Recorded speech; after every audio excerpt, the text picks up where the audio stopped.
I've only ever worked for the tribe. Well, I've had one job outside the tribe, and I don't know if we talked about this, but I used to be a snowboard instructor, which is like a kind of off the wall fact about me, I guess. But I used to work at Snow Snake up the road when I was in high school. But I was a summer youth worker for the tribe. Um, I interned with the tribe. I temped with the tribe. My first full-time job was with the tribe, and then transitioned into where I started my career with the tribe in recreation, which is my degree program from Central Michigan. And that community involvement and that community work kind of helped me to form some opinions and see how our community works, and see how our tribal government works, and want to be involved because I saw a need in our community that I thought I could help to address. I've always been a goal setter, and I've always written down my goals and done those things, like 5-10 year goals, whatever. So I wrote down goals, like I'm 25, and one of my goals was to be elected to tribal council before I turned 30. I did that. I was elected to my first term at 29 years old. My next goal was to be a tribal chief. And that was a 10-year goal for me, and it happened my second term on tribal council, 2 years in. And very conscious of the demands of the job. And before I even ran, I talked to my wife, because we have a young family, and said, "Are you okay with this?" And go through the scenarios. What if I become the chief? Can we do this? Can we make this work? And my wife's very supportive, and yeah, we can make it work. So, it's a sacrifice. It's a sacrifice from family for, a couple years because of the demands of the job. It's time away from my children. It's time away from my wife. It's being out in the community and not being able just to be Ronnie Ekdahl. That's Chief Ekdahl, it's all those kinds of things. But I'm grateful for it. I truly am grateful for it. It's a once in a lifetime honor. My name's in the history books yet again of another organization, and it's my organization, it's my tribe, it's my people. And that means a lot to me. That means a whole lot to me. And I look at the history of our tribe, and I have family members. My aunt was a chief, my uncle was a chief, and now I'm a chief. And it's just amazing to me. Literally, we're sworn in, we elect the executive seats, and at the swearing in, okay, now you're the chief of the tribe, and introduced to the community as Chief Ronald Ekdahl, the new chief of the Saginaw Chippewa Indian tribe, and all that weight, and I felt it, I felt it on my shoulders. And I like to joke around, and I try to lighten the mood a little bit, so I loosen my tie a little bit before I made my address. But even so, it was a highly emotional moment because of the weight, the gravity of the situation, everything that was taking place. And yeah, it's a sink or swim kind of a thing. Being a young man and being a young man in leadership, I get it asked all the time, how old are you? How old are you? You're such a young man, you're such a young chief. And I take that as, with great responsibility, that I am a young man, and I'm holding the highest position for our people and for our tribe. And I'm the board of directors for 3 different boards for our tribe, 2 casinos and an economic development arm. And all of all that responsibility and all of that experience and just accountability that comes with that. At the same time, I'm usually the youngest guy in the room. I'm usually the youngest leader in the room. Yeah, so the National Center recognized me as one of their 40 under 40 for the 10th year. So I was the 400th member of the 400th members of the class. And yeah, it's a national award, and it's the best of the best in Indian country, and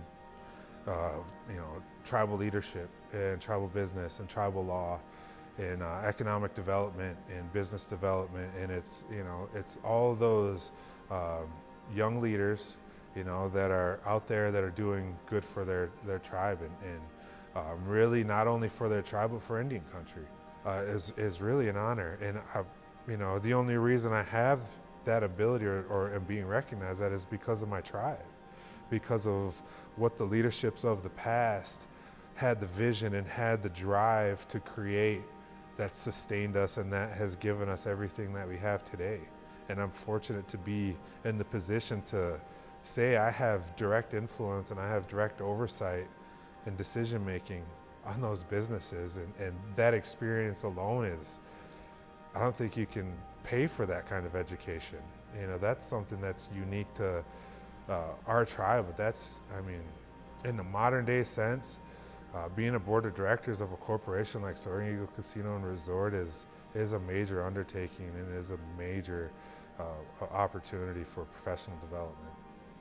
As a young man, right, you want to, you know, take every situation kind of, you know, by the horns, so to say. You know, you want to get in there and make changes and do these things because you have all the, you know, ideas of how to make things work and why haven't we tried this or why haven't we done that? And you might not necessarily know all the history. Maybe it's been done before, maybe it's been tried before, maybe it's failed before, whatever.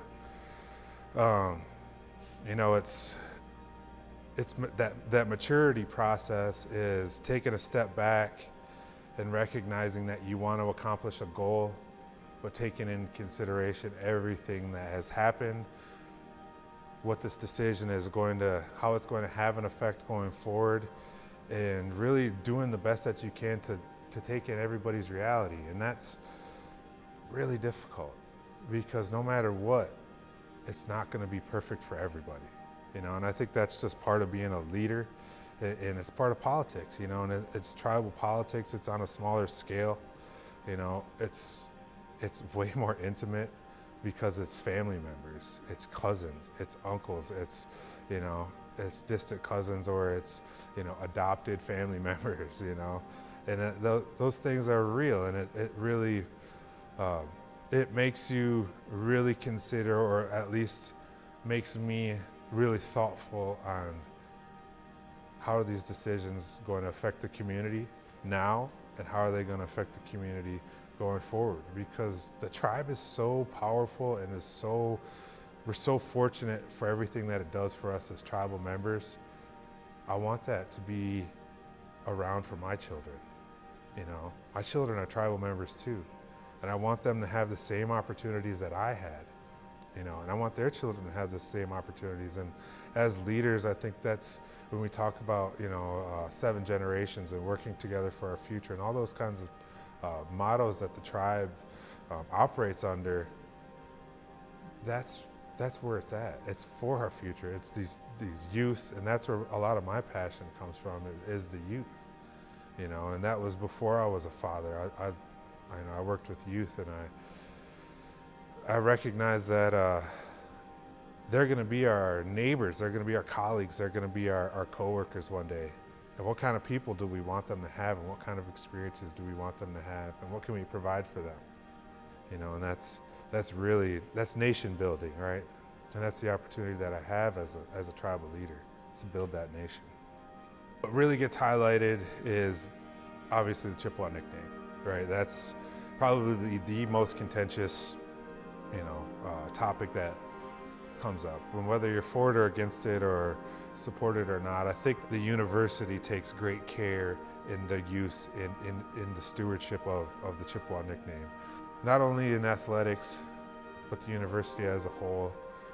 You know, the powwow here at Central Michigan University, the Native American Student Organization, you know, the CMU Traditions Day at the football games.